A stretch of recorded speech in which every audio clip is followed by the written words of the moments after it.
மறுமை நாள். ஆதம் அலை முதல் ஈசா அலை வரை அனைத்து நபிமார்களும் நஃப்சி நஃப்சி, என்னை காப்பாற்று என்னை காப்பாற்று என்று கதரும் அந்த நாளில் உலகமே தன்னை பற்றி கவலைப்படும்போது ஒரே ஒரு மனிதர் மட்டும் அல்லாஹ்விடம் சஜ்தாவில் விழுந்து அழுவார். அவர் வேறு யாருமல்ல, நம் உயிர் நபி முஹம்மது ஸல்லல்லாஹு அலைஹி வஸல்லம் அவர்கள். அல்லாஹ் அவரிடம், முஹம்மதே, தலையை உயர்த்துங்கள், பரிந்துரை செய்யுங்கள், ஏற்கப்படும் என்பான். அப்போது நபிகளார் கேட்பது சொர்க்கத்தை அல்ல, யா ரப்பி உம்மத்தி உம்மத்தி என்று நமக்காக பரிந்துரைப்பார்கள்.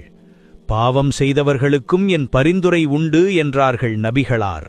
நமக்காக இன்றும் துஆ செய்யும் அந்த உத்தம நபியின் மீது ஸலவாத்து சொல்ல மறக்காதீர்கள்.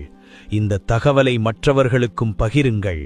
ஸல்லல்லாஹு அலைஹி வஸல்லம் என்று கமெண்ட் செய்யுங்கள். ஜஸாக்கல்லாஹ் ஹைர்.